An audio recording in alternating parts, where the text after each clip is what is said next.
من الشیطان الرجیم بسم اللہ الرحمن الرحیم یا بنی آدم قد انزلنا علیکم لباسا یواری سوآتکم وریشا ولباس التقوی ذلک خیر ذلک من آیات اللہ لعلہم یذکرون یا بنی آدم لا یفتننکم الشیطان کما اخرج ابویکم من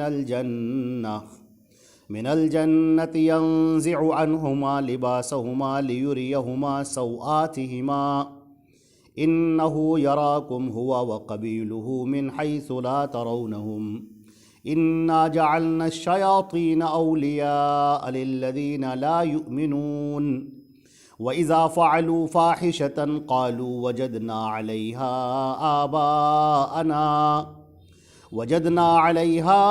آباءنا والله أمرنا بها قل إن الله لا يأمر بالفحشاء أتقولون على الله ما لا تعلمون۔ یہ سورہ اعراف کی آیت نمبر 26 سے یہ مضمون بیان ہو رہا ہے۔ ان آیتوں کا ترجمہ یہ ہے، اعوذ باللہ من الشیطان الرجیم، یا بنی آدم، اے آدم کی اولاد، قد انزلنا علیکم لباسا یواری سوآتکم وریشا، ہم نے تمہارے لیے لباس اتارا ہے جو تمہاری شرمگاہوں کو چھپا سکے اور زینت کی چیز ہے، اور تقوی کا لباس زیادہ بہتر ہے، اور یہ اللہ کی آیات ہیں تاکہ لوگ نصیحت حاصل کریں۔ اے بنی آدم، اے آدم کی اولاد، شیطان تمہیں فتنے میں نہ ڈال دے جیسے اس نے تمہارے ماں اور باپ آدم اور حوا کو جنت سے نکال دیا، ان سے ان کا لباس اتروا لیا تاکہ ان کی شرمگاہوں کو ان کے سامنے ظاہر کر دے۔ بے شک وہ اور اس کا قبیلہ تمہیں وہاں سے دیکھتے ہیں جہاں سے تم انہیں نہیں دیکھتے، اور ہم نے ان شیطانوں کو ان لوگوں کے لیے ولی بنا رکھا ہے، دوست بنا رکھا ہے جو لوگ ایمان نہیں لاتے۔ اور جب یہ لوگ کوئی فحش کام کرتے ہیں، گندہ کام کرتے ہیں، تو یہ کہتے ہیں کہ ہم نے اپنے آباء و اجداد کو اسی طرح پایا ہے، اور واللہ امرنا بہا، اور اللہ نے ہمیں ایسا کرنے کا حکم دیا ہے۔ گندی بات۔ قل، اے نبی آپ یہ کہہ دیجئے، ان اللہ لا یأمر بالفحشاء، اللہ کبھی گندی بات کا حکم نہیں دیتا، کبھی فحش فحاشی گندگی کا اللہ کبھی حکم نہیں دیتا۔ اتقولون علی اللہ ما لا تعلمون، کیا تم اللہ کے خلاف، اللہ کے اوپر وہ باتیں کہہ رہے ہو جو تم جانتے بھی نہیں۔ قل، اے نبی آپ یوں کہیے، امر ربی بالقسط، میرے رب نے مجھے انصاف کا حکم دیا ہے۔ واقیموا وجوہکم عند کل مسجد، اور ہر نماز کے وقت میں اپنے چہرے کو اسی کی طرف رکھو۔ وَادْعُوهُ مُخْلِصِينَ لَهُ الدِّينَ، اور اسی کو، اللہ کو پکارو، دین کو خالص اسی کے لیے کرتے ہوئے۔ كَمَا بَدَأَكُمْ تَعُودُونَ، جیسے اس نے تمہاری شروعات کی تھی ویسے ہی تم کو واپس پھر پلٹائے گا۔ فَرِيقًا هَدَى وَفَرِيقًا حَقَّ عَلَيْهِمُ الضَّلَالَةُ، ایک فریق وہ ہے جو ہدایت پا گیا، ہدایت اللہ نے اس کو ہدایت دے دی، اور ایک فریق وہ ہے جس پر گمراہی ثابت ہو گئی۔ انہم اتخذوا الشیاطین اولیاء من دون اللہ، یہ گمراہی والے لوگ، یہ وہ لوگ ہیں جنہوں نے اللہ کو چھوڑ کر شیطان کو اپنا ولی بنا لیا، اپنا دوست بنا لیا۔ وَيَحْسَبُونَ أَنَّهُمْ مُهْتَدُونَ، اور وہ یہ سمجھ رہے تھے کہ ہم تو ہدایت پر ہیں۔ یا بنی آدم، اے آدم کی اولاد، خُذُوا زِینَتَکُمْ عِندَ کُلِّ مسجد، ہر نماز کے وقت ایک زینت کو اختیار کرو۔ وَكُلُوا وَاشْرَبُوا، کھاؤ اور پیو، وَلَا تُسْرِفُوا، لیکن اسراف نہ کرو، حد سے زیادہ مت گزرو۔ إِنَّهُ لَا يُحِبُّ الْمُسْرِفِينَ، حد سے زیادہ گزرنے والوں کو اللہ پسند نہیں کرتا۔ قل، اے نبی آپ یہ کہہ دیجئے، من حرم زینت اللہ التی اخرج لعبادہ، کون ہے جس نے اللہ کی زینت کو حرام قرار دیا جو اس نے اپنے بندوں کے لیے نکالی ہے؟ والطیبات من الرزق، اور عمدہ عمدہ رزق کو کس نے حرام کیا؟ قل، اے نبی آپ یوں کہیے، ہی للذین آمنوا فی الحیات الدنیا، یہ جتنی عمدہ چیزیں ہیں، اچھی چیزیں ہیں، پوری دنیا میں جتنی اچھی اور عمدہ چیزیں ہیں، ہی للذین آمنوا، یہ ایمان والوں کے لیے ہیں اس دنیا میں، فی الحیات الدنیا خالصتاً یوم القیامہ، اور قیامت کے دن یہ نعمتیں صرف مومنین کے لیے خالص ہو جائیں گی۔ دنیا میں تو سب کے لیے ہیں، لیکن آخرت میں صرف مومن کے لیے خاص ہو جائیں گی۔ کذالک نفصل الآیات، اسی طرح ہم اپنی آیتوں کو تفصیل کے ساتھ بیان کرتے ہیں، لقوم یعلمون، ان لوگوں کے لیے جو سمجھنے والے ہیں، جو اس بات کو سمجھتے ہیں۔ قل، اے نبی آپ یوں کہیے، انما حرم ربی الفواحش، میرے رب نے جو چیز حرام کی ہے وہ ہے الفواحش، گندی چیزوں کو، فحش چیزوں کو، بے حیائی والی چیزوں کو میرے رب نے۔ قل انما حرم ربی الفواحش، قل آپ نبی کہہ دیجئے کہ بے شک میرے رب نے، اور انما کے ساتھ تو حصر ہو جاتا ہے، بے حیائی کی جتنی چیزیں ہیں ان ساری چیزوں کو میرے رب نے حرام کر دیا۔ ما ظہر منہا وما بطن، جو ظاہر ہوں وہ بھی حرام، اور جو چھپی ہوئی ہوں، ڈھکی ہوئی ہوں، وہ بھی حرام۔ بے حیائی کی چیزیں ظاہر ہوں یا باطن، ڈھکی ہوئی ہوں یا چھپی ہوئی ہوں، سب اللہ نے حرام کی۔ والاثم، گناہ کی کاموں کو، والبغی، اور ایک دوسرے پر ظلم اور زیادتی کو جو بغیر حق کے ہو، ان سب کو اللہ نے حرام کیا ہے۔ وان تشرکوا باللہ، اور اس بات کو بھی اللہ نے حرام کیا ہے کہ تم اللہ کے ساتھ شرک کرو، ما لم ينزل به سلطان، جس کے اللہ نے کوئی دلیل تک نہیں اتاری ہے۔ وان تقولوا علی اللہ ما لا تعلمون، اور تم اللہ پر وہ باتیں کہو جو تم نہیں جانتے ہو۔ وَلِكُلِّ أُمَّةٍ أَجَلٌ، ہر امت کے لیے، ہر قوم کے لیے ایک میعاد متعین ہے، ایک وقت متعین ہے۔ فَإِذَا جَاءَ أَجَلُهُمْ، جب ان کی وہ میعاد، جب ان کا وہ دیا ہوا وقت آ جائے گا، لا يستأخرون ساعة ولا يستقدمون، تو وہ ایک سیکنڈ کے لیے بھی نہ تو پیچھے ہٹ سکتے ہیں نہ آگے بڑھ سکتے ہیں۔ یا بنی آدم، اے آدم کی اولاد، اما یأتینکم رسل منکم، جب تمہارے پاس آئیں گے ہمارے رسول، یقصون علیکم آیاتی، جو تمہارے اوپر ہماری آیتوں کو پیش کریں گے، فمن اتقی واصلح، تو جس نے تقوی اختیار کیا اور جس نے اصلاح کر لی، فلا خوف علیہم ولا هم یحزنون، تو ان کو نہ کوئی خوف ہوگا اور ان کو نہ کوئی غم ہوگا، وہ رنجیدہ بھی نہیں ہوں گے۔ والذین کذبوا بآیاتنا، اور وہ لوگ جو ہماری آیتوں کو جنہوں نے جھٹلا دیا، واستکبروا عنہا، اور اس سے انہوں نے گھمنڈ کی راہ اختیار کی، اولئک اصحاب النار، یہ سب کے سب جہنمی ہوں گے، ہم فیہا خالدون، اور اس جہنم میں پھر ہمیشہ ہمیشہ کے لیے رہیں گے۔ فمن اظلم ممن افترى علی اللہ کذبا، پھر اس سے بڑھ کر ظالم کون ہوگا جو اللہ کے اوپر جھوٹ باندھے، او کذب بآیاتہ، یا اس کی اتاری ہوئی آیتوں کا انکار کر دے، جھٹلا دے۔ اولئک ینالہم نصیبہم من الکتاب، یہ وہ لوگ ہیں جو اپنی ان کے حصے میں جو لکھا ہوا ہے وہ انہیں مل کر رہے گا۔ اس دنیا کے اندر جو آرام کی چیزیں ہیں، نعمت کی چیزیں ہیں، آسائش کی چیزیں ہیں، وہ سب پائیں گے، ملیں گی، کھانا بھی ملے گا، پانی بھی ملے گا، مزے کی چیزیں بھی ملیں گی، یہ سب ملے گا انہیں، لیکن یہ دنیا ہے، دنیا میں ان کو ملے گی، وہ اللہ کا انکار کر رہے ہیں تب بھی اللہ تعالیٰ کہہ رہا ہے ہم تم کو دیں گے۔ اولئک ینالہم نصیبہم، یہ وہ لوگ ہوں گے جو اپنے نصیب کا، اپنے لکھے ہوئے کا وہ حصہ ان کو ملے گا، وہ پائیں گے، جو لوح محفوظ میں لکھا ہے ان کے لیے، جو ان کی تقدیر میں لکھا ہے وہ ان کو ملے گا۔ حتی اذا جاءتہم رسلنا، یہاں تک کہ پھر جب ہمارے فرشتے آ پہنچیں گے ان کے پاس، یتوفونہم، ان کی روحوں کو قبض کریں گے۔ قالوا اینما کنتم تدعون من دون اللہ، وہ کہیں گے کہاں ہیں وہ جن کو تم اللہ کے علاوہ پکارا کرتے تھے، کہاں ہیں وہ اللہ کے علاوہ جن کو تم پکارتے تھے، وہ کہاں ہیں؟ قالوا ضلوا عنا، وہ کہیں گے وہ تو سب گم ہو گئے، وہ تو سب کھو گئے، کہیں نظر نہیں آ رہے، سب کھو گئے۔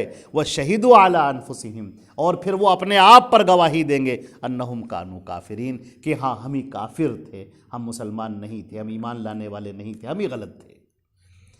قالت خلوا فی امم، اللہ تعالیٰ فرمائے گا تو داخل ہو جاؤ پھر ان لوگوں کے ساتھ میں، ان لوگوں کی جماعت میں، قد خلت من قبلکم من الجن والانس، جو تم سے پہلے گزر چکی ہیں جناتوں میں سے بھی اور انسانوں میں سے بھی، فی النار، جہنم میں، جہنم میں جہاں بہت سارے انسان گئے ہیں اور جہنم میں جہاں بہت سارے جنات گئے ہیں، چلو تم بھی انہی کے ساتھ وہیں جا کر داخل ہو جاؤ۔ کلما دخلت امتن، جب بھی کوئی ایک گروہ آئے گا جہنم میں، لعنت اختہا، تو اپنے جو دیکھے گا ان سب کو وہ لعنت کرے گا، برا بھلا کہے گا، یہ ان کو لعنت کریں گے، وہ ان کو لعنت کریں گے، گالیاں دیں گے، برا بھلا کہیں گے۔ حتیٰ اذا ادارکوا فیہا جمیعا، یہاں تک کہ جب سب اکٹھے ہو جائیں گے اسی جہنم کے اندر، قالت اخراہم لاولاہم، تو یہ دوسری والے پہلے والوں سے کہیں گے، جو بعد میں آئے ہیں اور جو پہلے آئے ہیں، تو یہ بعد والے لوگ پہلے والوں سے کہیں گے، کیا کہیں گے؟ ربنا، اے اللہ، اے ہمارے پروردگار، ہؤلاء یضلونا، یہ وہ لوگ ہیں جنہوں نے ہم کو گمراہ کیا تھا، انہی کو دیکھ کر ہم گمراہ ہوئے تھے، انہی کی تقلید کر کر کے ہم گمراہ ہوئے تھے۔ ربنا ہؤلاء یضلونا، اے ہمارے پروردگار، ان لوگوں نے ہمیں گمراہ کر دیا، فاتہم عذابا ضعفا من النار، اے اللہ ان کو دگنا عذاب دیجئے گا، ان کا جہنم کا ان کو دگنا عذاب دیجئے گا۔ قال لکل ضعف، اللہ فرمائے گا ہر ایک کے لیے دگنا عذاب ہے، ولکن لا تعلمون، تمہیں پتہ نہیں ہے کیا کیا ہم سزا دیں گے، وہ تم چھوڑو، اپنی فکر کرو۔ قال لکل ضعف، اللہ فرمائے گا ہر ایک کے لیے دگنا ہے، ولکن لا تعلمون، لیکن تم جانتے نہیں ہو۔ وقالت اولاہم لاخراہم، اور یہ پہلے والی جماعت ان دوسری والی جماعت سے کہے گی، فما کان لکم علینا من فضل، ارے تم ہم سے کوئی بڑے اونچے نہیں ہو، تم کو ہمارے اوپر کوئی برتری حاصل نہیں ہے، فذوقوا العذاب، تم بھی مزہ چکھو، بما کنتم تکسبون، جو تم دنیا میں کمایا کرتے تھے۔ حضرات گرامی، یہ ہے آپ، اب مضمون تو اور بھی آگے ہے، یہیں پر ہم رک جاتے ہیں، رکوع پورا ہو جاتا ہے۔ آپ نے یہاں پر دیکھا ہوگا اس پوری گفتگو کے اندر کئی جگہ پر یا بنی آدم، یا بنی آدم سے خطاب کیا گیا ہے، اے آدم کی اولاد۔ آپ کو اس سے پہلے کا جو حصہ ہے جو گزر چکا ہے، اس میں آپ نے دیکھا ہوگا کہ اللہ رب العزت نے انسانوں کے سامنے حضرت آدم علیہ السلام کا تذکرہ کیا تھا، اور یہ بتایا تھا کہ آدم اور حوا دونوں کو ہم نے جنت کے اندر رکھ دیا اور جنت کی نعمتیں ہم نے دے دی۔ پھر ان سے ہم نے ایک بات کہی تھی، ایک حکم دیا تھا۔ کیا حکم تھا؟ اس درخت کے قریب مت جانا۔ پھر وہ اس درخت کے قریب چلے گئے اور پھل اس کا انہوں نے کھا لیا، اور اس کا نتیجہ یہ نکلا کہ ان کے کپڑے سب اتر گئے، بہشت کے جو کپڑے، جنت کے جو کپڑے تھے، وہ سارے کپڑے ان کے اتر گئے۔ اور پھر اللہ رب العزت نے ان سے سوال کیا کہ کیا بات ہے، جب ہم نے تم کو منع کیا تھا تو تم نے کیوں کھایا؟ اور انہوں نے کہا پروردگار ہم سے غلطی ہو گئی، گناہ ہو گیا، اے اللہ تو معاف کر دے۔ اللہ نے کہا ٹھیک ہے، ہم نے تمہیں معاف کیا، لیکن اب تم کو اس دنیا کے اندر جانا ہوگا۔ تو اللہ رب العزت نے ہمارے سامنے ہماری اصل بتائی، اوریجن، کہ تمام انسان اس روئے زمین پر، اس دنیا پر جتنے بھی انسان آپ کو نظر آ رہے ہیں، یہ سب ایک ماں باپ کی اولاد ہیں، ایک آدم اور ایک حوا۔ آدم اور حوا سے یہ پوری نسل انسانی دنیا کے اندر چلی ہے۔ لہٰذا یہاں پر اس دنیا میں جو بھی رہ رہے ہیں وہ سب اس معنی میں بھائی بھائی ہیں کہ وہ ایک آدم اور ایک حوا کی اولاد ہیں۔ اب ہمارے نبی صلی اللہ علیہ وسلم نے یہاں پر ایک چیز اور فرمائی ہے، اور اللہ نے اس کو حکم دیا ہے کہ سارے انسان سب کے سب برابر ہیں، خون کی بنیاد پر، رنگ کی بنیاد پر، علاقے کی بنیاد پر، نسب اور خاندان کی بنیاد پر کوئی بڑا نہیں، سب برابر ہیں۔ پھر اللہ نے فرمایا کہ پھر بڑا اور چھوٹا کون ہے؟ آپ نے فرمایا ان اکرمکم عند اللہ اتقاکم، تم میں جو اللہ کا سب سے زیادہ پرہیزگار ہے وہ تم میں سب سے بڑا ہے۔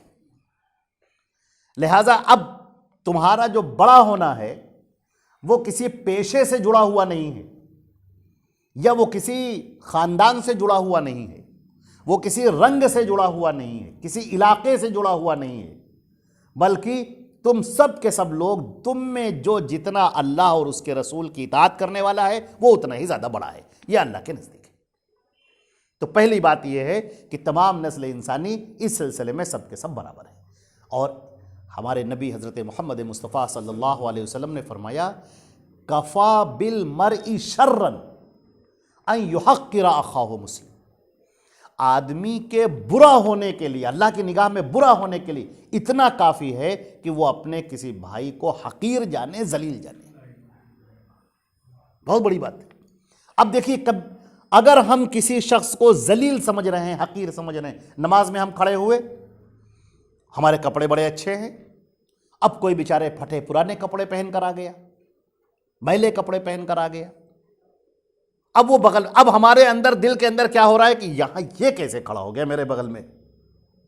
یا دعوت ہے، دسترخوان لگا ہوا ہے، آپ بیٹھے، آپ کے بغل میں کوئی غریب بیٹھ گیا، کمزور بیٹھ گیا، جس کے بال بکھرے ہوئے ہیں، جس کے کپڑے پھٹے ہوئے ہیں، یا حقیر کپڑے، چھوٹے موٹے کپڑے ہیں، آپ کے بڑے عالی شان کپڑے ہیں، اور آپ کے دل میں کیا آ گیا کہ یہ میرے پاس کہاں بیٹھ گیا، حقیر ہے، یہ میرے پاس کہاں بیٹھ گیا، اس کے ساتھ ہم بیٹھ کر کیسے کھانا کھائیں گے، اس کے برابر میں ہم کیسے بیٹھیں گے، اس کے برابر میں ہم کیسے کھڑے ہوں گے، ہمارے دسترخوان پہ یہ کیسے آ گیا؟ تو آپ یہ جان لیجئے کہ آدمی کے یہ اللہ کی نگاہ میں برا ہونے کے لیے اتنا ہی کافی ہے۔ دنیا کے اندر کیا ہے، ہم کتنا بھی اپنے آپ کو اچھا سمجھ لیں، اگر اللہ کی نگاہ میں اچھے نہیں تو سب بیکار۔ تو ایک یہ بات بہت اہم ہے، ہمیشہ کبھی کسی شخص کو حقیر نہ جانے، کسی بھی شخص کو۔ اللہ نے جو آپ کو دی، حضرت عائشہ رضی اللہ تعالیٰ عنہ نے پوچھا ایک مرتبہ نبی کریم صلی اللہ علیہ وسلم سے کہ اللہ کے رسول، آپ نے فرمایا ہے کہ کبر کرنے والا، گھمنڈ کرنے والا جنت میں نہیں جائے گا۔ آپ نے کہا ہاں یہ بات ہے، گھمنڈ کرنے والا جنت میں نہیں جائے گا۔ حضرت عائشہ رضی اللہ تعالیٰ عنہ جو ہماری ماں ہیں، ام المومنین ہیں، کہنے لگیں کہ اللہ کے رسول، ہم میں جب کوئی اچھا کپڑا پہنتا ہے یا عمدہ کھانا کھاتا ہے تو اسے اپنے آپ پر فخر ہوتا ہے، اچھا لگتا ہے اس کو۔ ہم میں سے ہر ایک کو اچھا کپڑا پہننا بڑا اچھا لگتا ہے، اچھا کھانا کھانا بڑا اچھا لگتا ہے، تو کیا یہ بھی گھمنڈ ہے؟ آپ نے فرمایا نہیں، یہ گھمنڈ نہیں ہے۔ اچھا کپڑا پہننا، اس پر خوش ہونا، اللہ کے حمد و ثنا کرنا، یہ غلط نہیں ہے۔ غلط یہ ہے کہ جب تم اچھے کپڑے پہنے ہوئے ہو تو کسی دوسرے کو حقیر سمجھ رہے ہو، اس کو اپنی نگاہ سے کم تر کر رہے ہو، ذلیل کر رہے ہو اس کو، یہ گھمنڈ ہے۔ اس کے ساتھ اللہ تعالیٰ تم کو جنت میں نہیں داخل کرے گا۔ تو ہمارا اچھا کپڑا ہونا، میرے عزیزوں، میرے بھائیوں، میرے دوستوں، اللہ کی آزمائش ہے۔ اگر اس نے ہمیں نوازا ہے، ہمیں اچھا کپڑا دیا ہے، عمدہ کپڑا دیا ہے، اونچا عہدہ دے دیا ہے، کوئی ڈی ایم ہے، کوئی کلیکٹر ہے، کوئی ایس پی ہے، کوئی جج ہے، کوئی بڑا عالم فاضل ہے، کوئی منصف ہے، اللہ نے کوئی بڑا رتبہ دے دیا، بڑا عہدہ دے دیا، تو یہ آزمائش ہے۔ اب اگر تم دوسروں کو انسان ہی نہیں سمجھ رہے ہو، دوسروں کو زمین پر چلتے ہوئے کیڑے مکوڑے سمجھ رہے ہو کہ جب چاہو اپنی گاڑی سے روند کر ان کو چلے جاؤ، جب چاہو ان کو برا بھلا کہہ دو، جب چاہو گالیاں دے دو، تم کو پتہ ہے کہ اس کو ہم گالیاں دیں گے، برا بھلا کہیں گے تو اس کی یہ ہمت نہیں ہے کہ پلٹ کر ہم کو کچھ کہہ سکے۔ یاد رکھیے یہ ایٹیچیوڈ، یہ برتاؤ، یہ نوٹ کیا جا رہا ہے اللہ کی نگاہ میں۔ تم اس وقت ذلیل کیے جاؤ گے جس وقت لوگ عزتیں پا رہے ہوں گے، اور جس وقت عزت پانے کی بڑی ضرورت ہوگی اس وقت تم ذلیل کیے جاؤ گے۔ یہ چیز بھلائی نہیں جائے گی، یاد رکھو، یہ تمہارا عمل نوٹ ہو گیا۔ اگر بغیر توبہ کیے مر گئے، بغیر اللہ سے معافی مانگے ہوئے اگر تم اس دنیا سے چلے گئے اپنی اس حرکت کی بنیاد پر، تو قیامت کے دن جس وقت تمہیں زنجیریں پہنائی جائیں گی، اور زنجیر پہنا کر جس وقت تمہیں کھینچا جائے گا، اور اس وقت سارے لوگوں کے سامنے رسوا اور ذلیل ہوگے، وہ ذلت سب سے بدتر ذلت ہوگی۔ لہٰذا یہ آزمائش ہے۔ اللہ رب العزت نے یہاں پر لباس کا ذکر فرمایا ہے، قد انزلنا علیکم لباسا، ہم نے تمہارے لیے کپڑا اتارا ہے۔ یہ لفظ اتارنا کا معنی ہوتے ہیں خلقہ، پیدا کیے۔ جیسے اللہ نے فرمایا قد انزلنا لکم حدیدا، اللہ نے تمہارے لیے حدید، لوہا اتارا ہے۔ تو لوہا اتارے کا مطلب یہ نہیں کہ اوپر سے کوئنٹلوں اتار دیے گئے، یہ مطلب نہیں۔ مطلب یہ کہ اسباب زمین پر رکھے گئے ہیں، ان اسباب کے تحت وہ چیزیں وجود میں آتی ہیں، اسی لیے دنیا کو دار الاسباب کہا جاتا ہے۔ تو اللہ نے کپڑا اتارا ہے، کپڑے کی وہ چیزیں فراہم کی ہیں، تمہیں عقل دی ہے، تمہیں کیسے کپڑا سلا جائے، کیسا کپڑا نکالا جائے، کیسے کپڑا بنا جائے، کیسے کپڑا تیار کیا جائے، یہ کپڑا تمہارے لیے اتارا ہے۔ اب سوال یہ ہے کپڑا اتارا کیوں ہے، یہ ہے سب سے اہم بات جو تمہیں جاننے کی ضرورت ہے، یہ کپڑا اتارا کیوں گیا؟ آپ نے فرمایا، اللہ رب العزت فرماتا ہے کہ یہ قد انزلنا علیکم لباسا یواری سوآتکم وریشا، یہ کپڑا ہم نے اس لیے اتارا ہے تاکہ تمہاری شرمگاہوں کو ڈھانپ سکے۔ انسان کے اندر حیا کا، شرم کا مادہ رکھا گیا ہے، یہ انسان کے اندر ودیعت کیا گیا ہے۔ جب تک یہ شرم انسان کے جسم کے اندر موجود ہے، یہ شرم موجود ہے، اس وقت تک آپ اپنی فطرت پر ہیں۔ الحیاء کلہ خیر، شرم جس کے اندر ہوگی وہ خیر ہی اس کے اندر موجود ہے۔ اور جس وقت انسان بے شرم ہو جائے، ننگا ہو جائے، بے شرمی، تو جیسا کہ حدیث میں کہا گیا ہے کہ اذا فقدت الحیاء فاصنع ما شئت، جب تمہارے پاس شرم باقی نہ رہے تو پھر تم جو چاہو کرو، پھر تو کوئی بات ہی نہیں۔ تو اللہ رب العزت نے دو باتیں ارشاد فرمائیں۔ پہلی بات تو یہ ہے کہ تمہارے اندر انسانیت کی ایک صفت ہے شرم کرنا، اس شرم کی حفاظت کرو، یہ مادہ تمہارے اندر باقی رہنا چاہیے، کیونکہ شیطان یہ چاہے گا کہ تمہارے اندر فحاشی آ جائے، جو شرم کو ختم کر دینے والی چیز ہے۔ فحاشی شرم کو ختم کر دینے والی چیز ہے، تو شیطان یہ چاہے گا کہ تم کو ننگا کر دے اور تم کو عریاں کر دے لوگوں کی نگاہ میں، اور تمہارے اندر سے شرم ختم ہو جائے۔ تم ننگے گھوم رہے ہو اور تمہیں کوئی شرم نہیں، تم کیا بول رہے ہو، گندی گندی باتیں بول رہے ہو، دوسرے لوگ شرما رہے ہیں اور تمہیں کوئی شرم نہیں آ رہی۔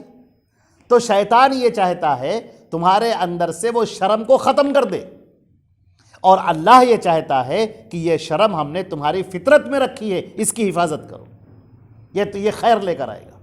اس شرم کو بچانے کا ایک طریقہ یہ ہے کہ تم لباس وہ پہنو جو ساتر ہو۔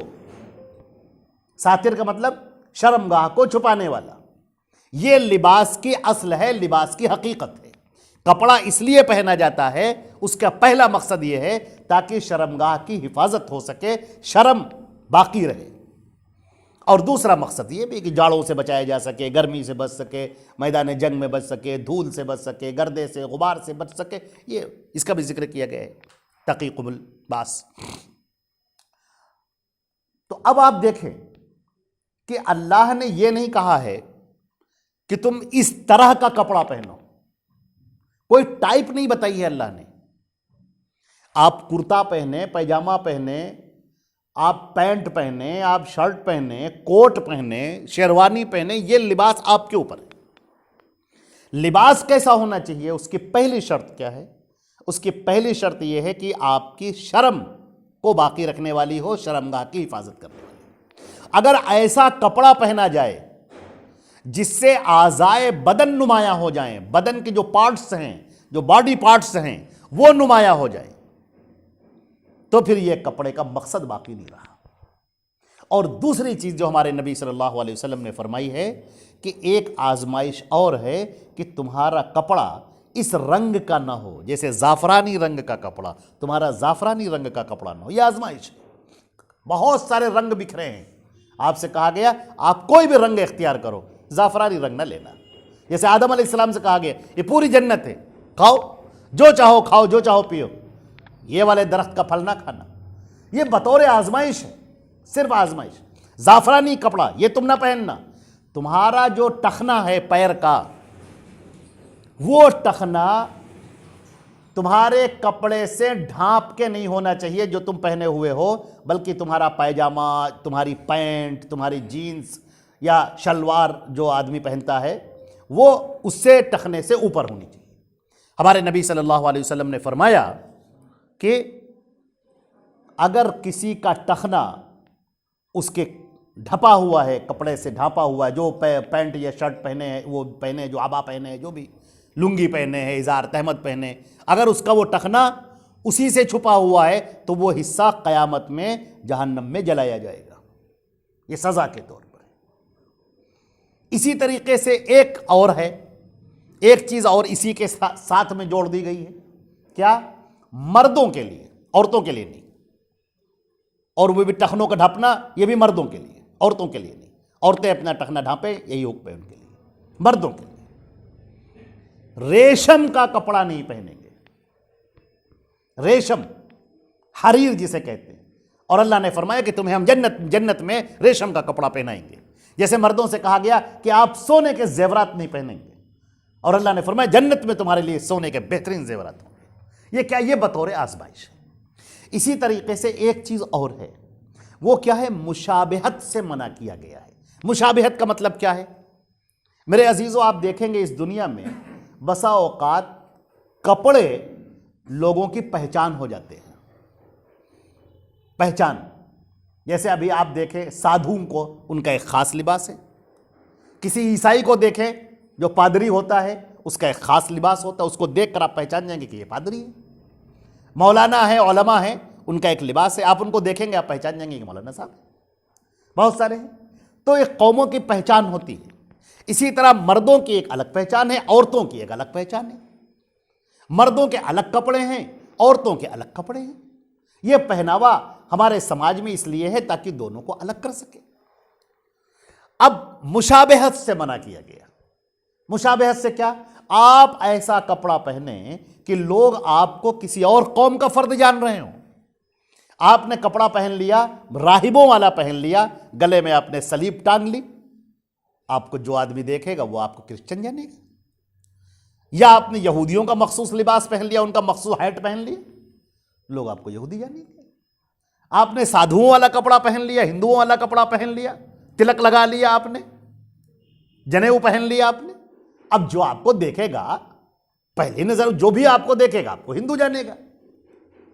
تو اس مشابہت سے منع کیا گیا ہے کہ آپ کو دیکھ کر یہ نہ آپ ہیں مسلمان، آپ مسلمان ہیں، اور مسلمان آپ کو دیکھ کر یہ شک میں پڑے کہ یار پتہ نہیں ہندو تو نہیں ہے، یہ پتہ نہیں کرسچن تو نہیں ہے، یہ پتہ نہیں کس قوم کا ہے۔ تو اس مشابہت سے منع کیا گیا۔ اسی طرح یہ بھی مشابہت سے کہ آپ ہیں مرد اور کپڑا پہنے ہیں عورتوں کے۔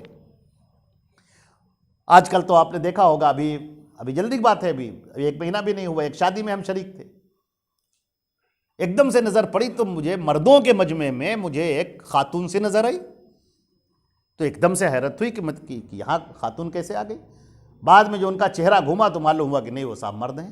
بال پیچھے سے ان کے بالکل ویسے ہی جیسے خواتین وغیرہ آج کل کی آپ نے دیکھا ہوگا جو اسٹیپ پہ کراتی ہیں، کلر کرائے رہتی ہیں، بالکل بکھرائے ہوئے بالوں کو پیچھے سے آدمی دیکھ رہا ہے تو بالکل ایسا لگ رہا ہے کہ کوئی خاتون ہوں گی۔ صاحب نے دیکھی ہے تو معلوم ہوا کہ نہیں صاحب آدمی۔ ایسا کپڑا پہننا جو عورتوں کا کپڑا ہے، اس کو پہننے کے بعد یہ مشابہت ہو جائے، اس چیز کو منع کیا گیا ہے۔ یہ چیز آپ کو نہیں کرنی۔ اور حدیث شریف میں تو اتنے لفظ کہہ دیے گئے، اس ایک سخت لفظ، من تشبہ بقوم فہو منہم۔ اگر کسی نے کسی قوم کی مشابہت اختیار کی، کرسچن ہے، جیوز ہیں، یا ہندو ہیں، فلاں ہیں، کسی کی آپ نے مشابہت اختیار کی کہ ہم کو ویسے ہی جانا جائے، ہم کو مسلمان نہ جانا جائے، تو پھر تمہارا شمار انہی لوگوں میں ہوگا، انہی میں شامل کر دیں۔ اللہ نے ایک تہذیب دی ہے، اللہ نے ایک آپ کو پہچان دی ہے، ایک ایمان کی پہچان دی ہے آپ کو، تو اس پہچان پر باقی رکھو۔ بہت سکون کے ساتھ، بڑے اطمینان کے ساتھ کہو کہ میں اللہ پر ایمان لایا، اس کے رسول پر ایمان لایا، دل کے پورے سکون اور اطمینان کے ساتھ کہو، اللہ کا شکر ادا کرتے ہوئے کہو۔ تم کو اس بات کا ڈر ہے کہ تم اپنی پہچان چھپائے ہوئے ہو۔ مثال کے طور پر اللہ کے نبی نے فرمایا داڑھی رکھاؤ اور مونچھیں مڈاؤ، اس کو مطلب کم کرو، جز الشوارب ورخلوها، مونچھیں کترواؤ۔ موڑنے کا لفظ نہیں کہا گیا ہے، یہ ہم پہلے بتا دیں حدیث شریف میں بعض لوگ بالکل شیو کر لیتے ہیں مونچھوں کو، اس کا حکم نہیں ہے۔ امام مالک نے اس کو مسلح کہا ہے۔ مسلح کہتے ہیں جب کوئی پرانے زمانے میں جب میدان جنگ میں کوئی دشمن مر جاتا تھا تو لوگ اس کی ناک کاٹ لیتے تھے، کان کاٹ لیتے تھے، ہاتھ کاٹ لیتے تھے، مارے غیرت کے اور اس کی دشمنی میں۔ اللہ کے نبی نے اس کو منع کیا، اس کو حرام قرار دیا۔ تو امام مالک نے کہا اگر کوئی مونچھوں کا شیو کر لیتا ہے بالکل تو مسلح ہوتا ہے۔ تو جزو یعنی اس کو کاٹا جائے، اسے تراشا جائے، موچھیں چھوٹی رکھی جائے، موچھیں کتری جائے، چھوٹی رکھی جائے، اس کو ٹرم کیا جائے اور داڑھی کو بڑھایا جائے، یہ پہچان ہے۔ اب آپ دیکھیں کتنے ایسے بدبخت ہیں، آپ دیکھیں بدبخت، شادی ہوئی، اب ان کی بیوی، مان لیے وہ بیچارہ شوہر نیک ہو گیا، اس نے داڑھی رکھ لی، تو جو ان کی بیویاں ہیں وہ اس کو ڈانٹ رہی ہیں، برا بھلا کہہ رہی ہیں، اور کہہ رہی تم نے داڑھی رکھا لی، تم بوڑھے ہو گئے، تم ملا ہو گئے، تم فلاں ہو گئے۔ یہ بدبختی ہے۔ ان عورتوں کا ایمان کہاں چلا گیا؟ ان کو اللہ سے ڈر نہیں لگتا، ان کو خوف نہیں لگتا؟ انہوں نے جس کو حقیر سمجھا ہے، کس کو حقیر جانا ہے؟ نبی کی سنت کو، جس کو اللہ رب العزت نے جس کے بڑھانے کا حکم دیا ہے۔ امر ربی باعفاء اللحیہ، میرے نبی فرماتے ہیں کہ میرے رب نے مجھے حکم دیا ہے کہ میں اپنی داڑھی بڑھاؤں اور مونچھیں کترواؤں، تو مجھے میرے رب نے حکم دیا ہے۔ اور کچھ ایسی خواتین ہیں جو کہتی ہیں کہ نہیں، بلکہ بعض رشتہ جو مردوں کا گیا، لڑکے کا کوئی رشتہ گیا تو اس کے گھر والوں نے کہا کہ نہیں ہم یہ شادی نہیں کریں گے۔ وجہ کیا ہے اس کی؟ سب کچھ ہے، سب کچھ صحیح ہے، لیکن چونکہ لڑکا داڑھی رکھائے ہے اس لیے ہم شادی نہیں کریں گے۔ بتائیے کیسے؟ یہ مسلمان ہیں جنہیں دیکھ کے شرمائیں یہود، یہ کیسے مسلمان ہیں؟ گناہ کرنا ایک الگ فعل ہے، اور اس گناہ کو اچھا بنانا یہ ایک بالکل الگ ہے۔ اللہ کے نبی صلی اللہ علیہ وسلم کی اس سنت کا، اس کا مذاق اڑانا، اس کو حقیر جاننا، اس کی بنیاد پر رشتے توڑ دینا، اس کی بنیاد پر طلاق کے مطالبے کرنا، یہ انتہائی غلط اور انتہائی نازیبہ بات ہے، بلکہ بدبختی ہے یہ۔ اسی طرح ہمارے ہاں بعض مرد، ان کا بھی معاملہ ہے، کوئی عورت پردہ کرنا چاہتی ہے، وہ حجاب میں رہنا چاہتی ہے، اسلامی شعار کو اختیار کرنا چاہتی ہے، تو یہ بدبخت مرد اس کو ڈانٹتے ہیں، یہ مردود اس کو ڈانٹتے ہیں اور کہتے ہیں یہ کیا، ہم تو چاہتے ہیں کہ ہمارے دوستوں کے سامنے آؤ، لوگوں کو پتا چلے کہ میری بیوی کتنی خوبصورت ہے، کتنی اچھی ہے۔ جو چیز چھپانے کی، وہ پردہ کرنا چاہتی ہے، وہ شریعت پر چلنا چاہتی ہے، لیکن یہ بدبخت اور ملعون انسان یہ اس کو چلنے نہیں دیتا۔ اللہ رب العزت فرماتا ہے کہ ہم سب دیکھ رہے ہیں، یہ ساری حرکتیں ہماری نگاہوں کے سامنے ہیں، اور ان سب کو تمہیں سزا دی جائے گی۔ کتنے دن تک تم عیش کرو گے دنیا کے اندر؟ کتنے مزے لوٹو گے؟ کر لو مزے، جو دنیا میں تم کو مزے لوٹنا ہے لوٹ لو، اس کے بعد جو دردناک عذاب ہوگا وہ پھر ناقابل برداشت ہوگا۔ وہ ذلت کے ساتھ عذاب دیا جائے گا، تمہیں ذلیل بھی کیا جائے گا اور عذاب بھی ہوگا، دردناک عذاب ہوگا۔ چنانچہ اللہ رب العزت نے یہاں پر فرمایا کہ دیکھو یہ اے بنی آدم، یہ شیطان تمہیں گمراہ نہ کر دے، اور یہ تمہیں جنت سے دور کرنا چاہتا ہے۔ یہ شیطان چاہتا ہے کہ تم جنت میں نہ جانے پاؤ، اور اللہ چاہتا ہے کہ تم جنت میں جاؤ۔ اللہ نے جنت بنائی ہے، اللہ چاہتا ہے کہ تم سب کو جنت میں داخل کرے، اور شیطان یہ چاہتا ہے کہ تم کو جنت میں نہ جانے پاؤ۔ لہٰذا اس کی چالوں سے چوکنا رہنا، اور اس کی چالوں سے اپنے آپ کو بچاؤ، اور اس کا سب سے اچھا اور سب سے بہتر طریقہ یہ ہے اطیعوا اللہ و اطیعوا الرسول، اللہ اور اس کے رسول کی اطاعت کر لو، تم اس کے شیطان کے سارے فریب اور مکر سے بچ جاؤ گے۔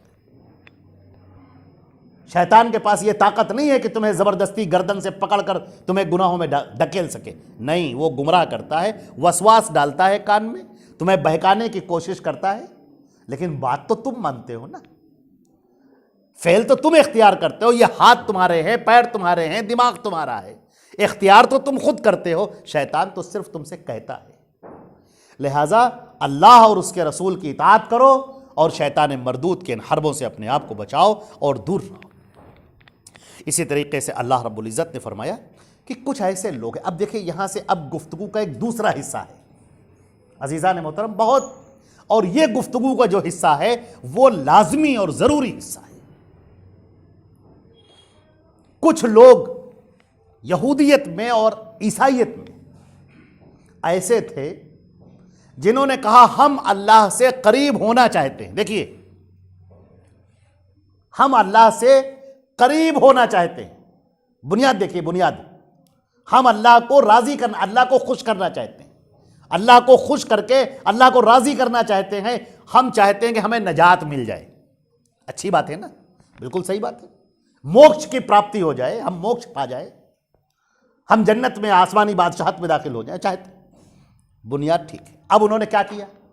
اب انہوں نے کرنا یہ شروع کیا کہ جو چیزیں اللہ نے اتاری تھیں، بندوں کے لیے رکھی تھیں، اس کو انہوں نے اپنے اوپر حرام کر لیا۔ اچھا کھانا رکھا ہے، اچھا کھانا نہیں کھائیں گے، نمک روٹی کھائیں گے۔ یہاں سایہ ہے، وہاں دھوپ ہے، سائے میں آپ نماز پڑھ سکتے ہیں، لیکن نہیں، انہوں نے کہا نہیں، ہم دھوپ میں نماز پڑھیں گے۔ یہ چیز اتنی زیادہ بڑھی کہ اپنے آپ کو تکلیف دینا لوگوں نے سمجھا کہ یہی عبادت ہے۔ چنانچہ کچھ ایسے ہوئے عیسائیوں میں اور یہودیوں میں بھی اور مشرکین میں بھی، اور پھر ہندوؤں کے ہاں جوگ اور سنیاسوں میں جوگی اور سنیاسی، یہ چیزیں پائی گئیں۔ کوئی اپنے ایک ہاتھ کو کھڑا کیے ہوئے کہ صاحب ہم مشقت کریں گے، اپنے ہاتھ کو نیچے نہیں کریں گے۔ کوئی ایک پیر پہ چلنے کی مشق کر رہا ہے، کوئی کہہ رہا ہے کہ نہیں ہم کھڑے رہیں گے صاحب۔ اور عیسائیوں کے ہاں تو ایک بہت بڑے بشپ گزرے ہیں جنہوں نے اپنے آپ کو دلدل میں ڈال لیا جس میں جونک تھی، اور وہ جونک ان کے بدن کو کاٹتی رہتی تھی، اور اسی دلدل میں وہ رہتے تھے کہ نہیں ہم اس سے باہر نہیں نکلیں۔ آج بھی آپ نے دیکھا ہوگا کہ کچھ کانٹوں کے اوپر لیٹے ہوئے، اور ان کا کہنا کیا ہے کہ ہم اسی کانٹے پر لیٹے رہیں گے، اپنے بدن کے اندر یہ کانٹے ہمارے بھوکے اور ہم کو اذیت ہو، ہم کو تکلیف ہو، اس سے کیا ہوگا؟ موکش کی پراپتی ہوگی، ہمیں نجات مل جائے گی۔ کوئی روکھا سوکھا کھا رہا ہے، موٹا جھوٹا پہن رہا ہے، اچھے کپڑے نہیں پہن رہا ہے۔ صوفی کا جو لفظ بنا ہے وہ صوف سے بنا ہے، اون۔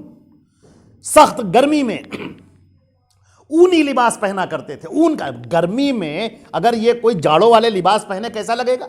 اون کا لباس آدمی جاڑے میں گرمی میں پہنے تو کیسا لگے گا؟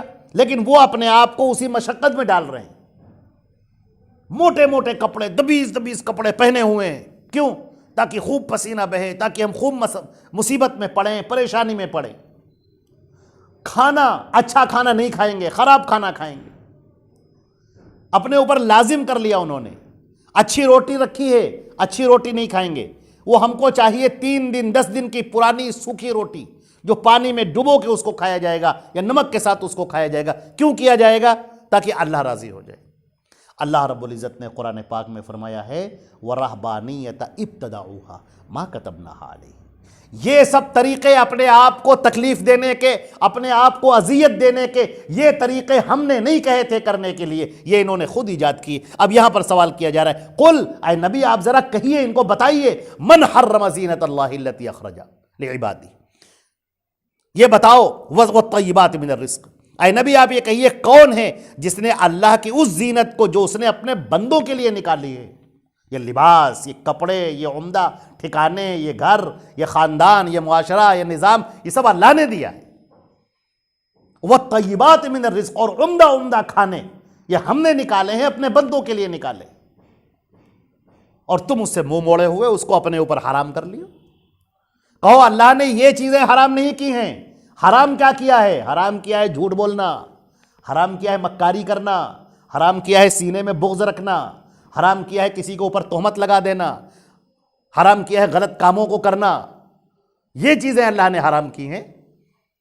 کہو اے نبی آپ اس بات کا اعلان کیجئے کہ اللہ نے ان چیزوں کو حرام نہیں کیا ہے، یہ تو زینت کی چیزیں ہم نے اپنے بندوں کے لیے نکالی ہیں، اور دنیا میں ہمارے بندے اس سے مزہ اٹھائیں، اس سے لطف اٹھائیں، اور آخرت میں قیامت کے دن جب آخرت کا دن ہوگا تو صرف مومنین کو وہ نعمتیں ملیں گی، کفار اور مشرکین کو نعمتیں ملیں گی نہیں۔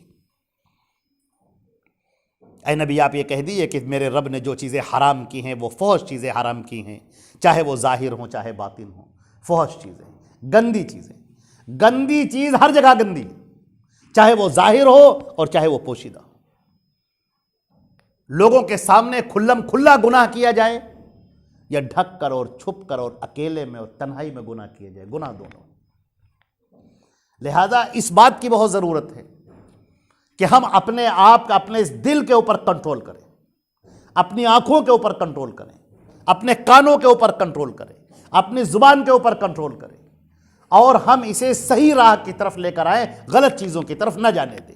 یہ ہماری آزمائش ہے اس دنیا کے اندر، یہی تو آزمائش ہے۔ اللہ نے ہاتھ دیے ہیں کتنے لوگ ہیں جو ہاتھ سے محروم ہیں، جو بیچارے ہاتھ ان کے پاس آئی نہیں۔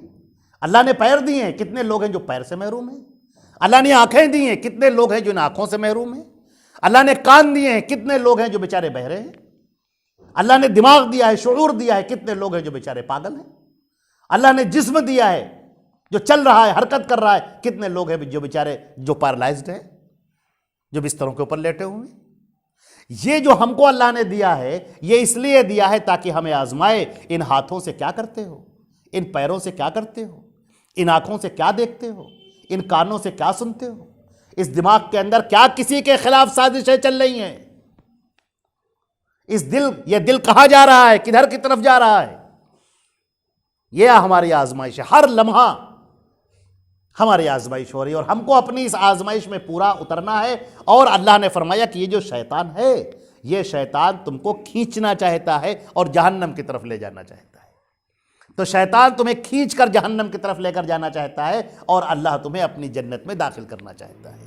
لہٰذا یاد رکھنا، جب بھی میرے نبی اما یأتینکم رسل منکم، جب ہم رسولوں کو بھیجیں گے، اب آدم علیہ السلام سے لے کر قیامت تک کے لیے جو بات کہی جا رہی ہے کہ رسول آئیں گے ہر امت میں اپنے اپنے، پھر جب ہمارے نبی کو بھیج دیا گیا تو ہمارے نبی صلی اللہ علیہ وسلم کو پوری انسانوں اور جناتوں اور پوری دنیا کے لیے نبی بنایا گیا، اور یہ آخری نبی، اور آپ پر شریعت کو مکمل کر دیا گیا، نبوت کا دروازہ بند کر دیا گیا۔ اب قیامت تک کے لیے، سب کے لیے، پوری دنیا کے لیے، انس و جن کے لیے حضرت محمد مصطفیٰ صلی اللہ علیہ وسلم ہی نبی ہیں۔ لہٰذا اللہ نے فرمایا کہ جو نبی میں بھیجوں گا اس نبی کی اطاعت کرنا، تم میری جنت میں داخل ہو جاؤ گے۔ اور اگر اس نبی کی تم نے پیروی نہیں کی، پھر بھی یہ کہتے رہے کہ وجدنا علیہا آباءنا، ہم نے اپنے باپ دادا کو ایسے ہی کرتے پایا ہے، اگر پھر بھی تم کہتے رہے تو پھر تم جان لو کہ یہ راستہ جہنم کا ہے۔ اب نبی کے آنے کے بعد تمہارے اوپر ان کی اتباع لازم ہے، تم نبی سے گریز نہیں کر سکتے۔ اگر تم نے ان کی بات نہ مانی یا تم نے ان کا انکار کر دیا، ان دونوں شکلوں میں پھر جہنم تمہارا انتظار کر رہی ہے۔ اللہ رب العزت نے فرما دیا کہ اولئک اصحاب النار ہم فیہا خالدون، یہ لوگ جہنم میں رہیں گے اور ہمیشہ جہنم میں رہیں گے، پھر اس میں سے نکالے نہیں جائیں گے۔ اور فرمایا کہ اس سے بڑا ظالم کون ہوگا جو اللہ پر جھوٹ بولے۔ یہ جو اس سے پہلے جو سورہ انعام گزری ہے، اس کا جو آخری حصہ تھا، اس میں بھی اللہ رب العزت نے یہ بات کہی تھی، اور اس کے اوپر تفصیل سے ہم نے گفتگو کی ہے۔ آپ چاہیں تو ایک مرتبہ وہ حصہ سورہ انعام کا جو آخری حصہ ہے اس کو ضرور سنیے۔ یہاں پر بھی یہی بات کہی جا رہی، ہمارے نبی کو ہم نے بھیجا ہے، نبی کے اوپر ہم نے شریعت اتاری ہے۔ اب اگر کوئی شخص یہ کہے کہ نہیں، ہم تو اپنے باپ دادا کی پیروی کرتے رہیں گے، ہم نے جو دین پایا ہے ہم اسی پر قائم رہیں گے، تو پھر وہ شخص بلا شبہ گمراہی کے راستے پر چلنے والا ہے۔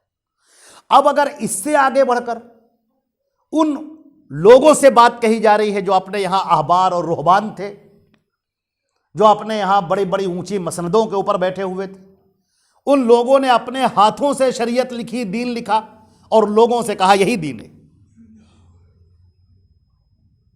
یہ جو بات اللہ نے کہی کہ ومن فمن اظلم ممن افترى علی اللہ کذبا، اس سے بڑھ کر ظالم کون ہوگا بتاؤ؟ اس روئے زمین میں سب سے بڑا ظالم، سب سے بڑا گنہگار وہ ہے جو ہمارے نام پر جھوٹ بول رہا ہے، جو یہ کہہ رہا ہے دین میں ہے، جو یہ کہہ رہا ہے یہی دین ہے، یہی شریعت ہے، اور اللہ نے اسے اتارا ہی نہیں۔ جو وہ کہہ رہا ہے وہ گڑھی ہوئی باتیں ہیں، من گھڑنت باتیں ہیں، اپنے دماغ سے سوچی اور بنائی ہوئی باتیں ہیں، اپنے رسم و رواج بنائے ہوئے ہیں، اور وہ یہ کہہ رہا ہے کہ یہ دین ہے، یہ شریعت ہے، تو یہ اس سے بڑا کوئی ظالم نہ ہوگا۔ یہ بات کیوں کہی گئی؟ یہ بات یہاں کیوں کہی گئی؟ یہ بات اس لیے کہی جا رہی ہے کیونکہ یہاں پر جنت اور جہنم کا تذکرہ کیا جا رہا ہے۔ فریقاً ہدا و فریقاً حق علیہم الضلالہ، کچھ لوگ ہدایت پائیں گے اور کچھ لوگ جہنم میں جائیں گے، کچھ کے لیے جنت ہے، کچھ کے لیے جہنم ہے۔ یہاں پر فرما دیا گیا کہ تم یہ اس اصول کو یاد رکھنا، اس بات کو یاد رکھنا کہ دین تمہارا بنایا ہوا نہیں ہے، دین ہمارا اتارا ہوا ہے۔ تو جو ہمارا اتارا ہوا دین ہے، جو محمد رسول اللہ کا بتایا ہوا دین ہے، اس دین کو چھوڑ کر اگر تم اپنے باپ داداؤں کی تقلید کرو گے اور اپنے لوگوں کی تقلید کرو گے اور انہی کے راستے پر چلو گے تو یہ سراسر جہنم کا راستہ ہے، یہ جنت کا راستہ نہیں ہے۔ یہ بات یہاں پر اچھی طرح سے واضح ہو جانی چاہیے۔ اس بات کی مزید وضاحت، یہ بالکل صاف بات تھی، کلیئر کٹ، لیکن اللہ رب العزت کوئی پہلو نہیں چھوڑتا، اس کی باتیں بڑی بہت ہی محکم اور بنیاد اس کی مضبوط ہوتی ہے۔ چنانچہ فرمایا گیا کہ کچھ ایسے لوگ ہیں جو سیدھے سادھے لوگوں کے ذہنوں پر ڈاکہ ڈالتے ہیں اور ان کے سامنے بہت باتیں ایسی لچھے دار پیش کرتے ہیں کہ وہ ان کی باتوں میں مسحور ہو کر رہ جاتا ہے اور پھر کہتا ہے کہ نہیں، آپ جو کہہ رہے ہیں وہی ٹھیک ہے۔ پھر ایسے لوگ اسے اللہ سے ہٹا کر غیر اللہ کی طرف لے کر آتے ہیں، اللہ سے ہٹا کر غیر اللہ کی طرف لے کر آتے ہیں۔ اب دیکھیں قرآن نے کیا اصول دیا، جو بھی شخص تمہیں اللہ سے ہٹا کر غیر اللہ کی طرف لے کر آئے، جو تمہیں اللہ سے مانگنا نہ بتائے، غیر اللہ کو پکارنا بتائے، جو تمہیں اللہ کو مشکل کشا جاننے کے بجائے غیروں کو مشکل کشا جاننا بتائے اور یہ کہے کہ فلاں بگڑی بناتے ہیں، فلاں مشکل کشائی کرتے ہیں، فلاں مصیبتیں دور کرتے ہیں، لوگوں ان کو پکارو، ان کو آوازیں دو، جو بھی تمہیں بتائے وہ گمراہ ہے اور تم کو بھی گمراہی میں ڈالنے والا ہے۔ اب جب ہم سزا دیں گے تو تم دونوں کو سزا دیں گے۔ تم یہ مت کہنا ہم سے کہ انہوں نے ہمیں گمراہ کر دیا تھا، ہمیں تو کچھ پتہ ہی نہیں تھا۔ نہیں، بہت پتہ ہے تمہیں، اصول ہم تمہیں بتا رہے ہیں۔ اللہ سے جو تمہیں ہٹائے اور یہ کہے کہ اللہ کو نہیں، ان کو پکارو، یا اللہ کو بھی پکار لو ٹھیک ہے لیکن ان کو بھی پکارو، جو تمہیں پکارنے کو یہ بتائے وہ مشرک ہوگا اور وہ مجرم ہوگا اور کل وہ جہنم کا مستحق ہوگا۔ ایک یہاں پر آیت سن لیے ترجمہ کہ جو لوگ بھی دنیا کے اندر ہیں، یہ ہم نے نعمتیں پھیلا رکھی ہیں، جو اس میں سے جس کی قسمت میں جو ہوگا وہ کھائے گا، پیے گا، عیش کرے گا، مزہ کرے گا۔ تو دنیا میں کسی کو عیش اور آرام میں دیکھ کر یہ نہ سوچو کہ فلاں حق پر ہے۔ جب ہمارے فرشتے آئیں گے ان کے پاس ان کی روح کو قبض کرنے کے لیے، تو اب پہلا سوال، بہت غور سے سنیے، پہلا کیا کہیں گے؟ اینما کنتم تدعون من دون اللہ، کہاں ہیں وہ لوگ جنہیں تم اللہ کے علاوہ پکارا کرتے تھے؟ اب آپ یہ نہیں کہہ سکتے صاحب ہم اللہ کو بھی پکارتے ہیں، فلاں کو بھی پکارتے ہیں۔ یہی پر سوال ہو رہا ہے، کہاں ہیں وہ؟ کس کو پکارتے تھے بتاؤ؟ جن کا نام لے لے کر تم صبح و شام کیا کرتے تھے اور ذرا سی چوٹ لگ جاتی تھی یا علی مدد کہا کرتے تھے، اور کسی اور کو مشکل کشا مانتے تھے، اور کسی اور کے گھر کا طواف کرنے کے لیے جاتے تھے، بسیں بک کر کے جایا کرتے تھے، مزاروں کے اوپر چادریں چڑھایا کرتے تھے، نظر و نیاز پیش کیا کرتے تھے، اپنی پیشانی رگڑا کرتے تھے، وہیں پر کھڑے ہو کر دعائیں مانگتے تھے اور کہتے تھے ہم ان سے تھوڑی مانگ رہے ہیں، ہم تو اللہ سے مانگ رہے ہیں۔ اللہ سے مانگ رہے تو مسجد میں جاتے ہیں نا، یہاں کیا کرنے آئے؟ فرشتے پوچھیں گے، اور یہیں سے بات ثابت ہو گئی کہ اب آپ یہ نہیں کہہ سکتے کہ ہمیں تو پتہ ہی نہیں تھا۔ واضح کر دیا گیا، بالکل واضح کر دیا گیا کہ اللہ سے جو تمہیں دور کرے تو یاد رکھیے کہ وہ شخص گمراہی پر ہے، اور ایسے آدمی کی آپ بات مانو گے تو سیدھے جہنم جاؤ گے۔ اب آگے اللہ رب العزت نے فرمایا کہ جب ایک جہنم میں ایک جماعت جائے گی، تو جب وہ جماعت جائے گی تو جو پہلے سے لوگ موجود ہیں، جو پہلے سے موجود ہیں، ان کو جب یہ دیکھیں گے تو ایک دوسرے پر لعنت کہیں گے، یہ ان کو برا کہیں گے، وہ ان کو برا کہیں گے کہ اچھا ارے صاحب یہ انہوں نے ہم کو گمراہ کیا تھا، انہی کی ہم تقریریں سنا کرتے تھے، انہی مولانا کی باتیں سنا کرتے تھے، ہم یہی کہا کرتے تھے کہ فلاں ہم کو جنت میں لے کر جائیں گے، فلاں پیر ہم کو جنت میں لے کر جائیں گے، یہ کہا کرتے تھے۔ اے اللہ، ان کی وجہ سے، ان کی ہم نے تقلید کی تھی، ان کی وجہ سے ہم گمراہ ہو گئے ہیں، اے اللہ ان کو دگنا عذاب دیجیے گا۔ دیکھیے اللہ تعالیٰ فرماتا ہے کہ چپ، لِكُلٍّ ضِعْفٌ، ہر ایک کو دگنا ہے، اس سب کے لیے دگنا عذاب ہے۔ تم یہ نہ کس کو عذاب کیسا دینا ہے وہ ہمیں خوب پتا ہے۔ تم نے جو غلط کام، تمہارے پاس عقل تھی کہ نہیں؟ یہ دماغ دیا تھا کہ نہیں؟ اس دماغ کا استعمال کیوں نہیں کیا؟ پیدا تم کو ہم نے کیا، رزق ہم نے دیا، آنکھیں ہم نے دی، دل ہم نے دیا، دماغ ہم نے دیا، سارے فیصلے ہم نے کیے، تو تم نے غیروں کو پکارا کیوں؟ جو اس دنیا سے جا چکے اور پھر تم ان کو پکار رہے ہو اپنی مدد کے لیے، یہ شرک ہے۔ اور اگر کوئی تمہارے آس پاس میں ہے تو اللہ نے حکم دیا ہے تعاونوا علی البر والتقوی، اے انسانوں آپس میں ایک دوسرے کی مدد کیا کرو، ایک دوسرے کی ہیلپ کرو، ایک دوسرے کی مدد کیا کرو، نیکی کے اور اچھائی کے کام میں، برائی کے کام میں ایک دوسرے کی مدد نہ کیا کرو۔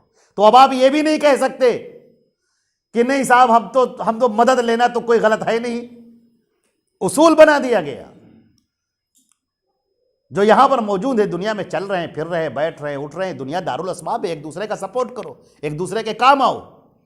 لیکن جو اس دنیا سے چلا گیا، اس دنیا کو چھوڑ کر منتقل ہو گیا، اب تم پھر اسے پکار رہے ہو، اسے مشکل کشا سمجھ رہے ہو، اسے اس کائنات میں تصرف کرنے والا سمجھ رہے ہو، اور اس کو دہائی دے رہے ہو، اس کو آوازیں دے رہے ہو، اب یہ شرک ہے اور یہ جہنم میں لے کر جانے والا ہے۔ چنانچہ اللہ رب العزت نے فرما دیا کہ ایسے لوگ جہنم کے اندر جائیں گے اور ان سے کہا جائے گا فذوقوا العذاب، اب عذاب کا مزہ چکھو، بما کنتم تکسبون، جو تم دنیا میں کیا کرتے تھے۔ تو ہمیں اپنے اعمال کا جائزہ لینے کی ضرورت ہے، قرآن اور سنت پر آنے کی ضرورت ہے، اس قرآن پاک سے وابستہ ہونے کی، پڑھنے کی، سمجھنے کی، اور حدیثوں کو پڑھنے کی، سمجھنے کی اور عمل کرنے کی ہم کو بہت زیادہ ضرورت ہے۔ اور اس سے ہٹ کر اگر ہم کہیں اور بھاگیں گے، حدیثوں سے دامن چھڑائیں گے اور کسی اور کا دامن پکڑیں گے، کسی اور کو مشکل کشا جانیں گے، تو پھر آپ جان لیے کہ گمراہی کا راستہ ہے، اور یہ بات ختم ہو چکی۔ اور قرآن پاک جتنی دو ٹوک باتیں کرتا ہے، اتنی صاف اور باتیں کوئی نہیں کر سکتا، دو ٹوک باتیں، بالکل صاف بات۔ یہ جنت کا راستہ اللہ نے دکھا دیا ہے، جہنم کا راستہ اللہ نے بتا دیا ہے۔ اب اگر آدمی پھر بھی جہنم کا راستہ اختیار کرے تو یہ اس کی اپنی غلطی ہے، اس کو تم ڈیلیبریٹلی کر رہے ہو، جان بوجھ کر تم اسے کر رہے ہو، تو اب اس کی سزا تمہیں خود ملے گی۔ اللہ رب العزت ہم کو اور آپ کو دین پر، صحیح دین پر چلنے کی توفیق عطا فرمائے۔ اللہ اور اس کے رسول صلی اللہ علیہ وسلم کے لائے ہوئے دین پر چلنے کی توفیق عطا فرمائے۔ والسلام علیکم ورحمۃ اللہ وبرکاتہ۔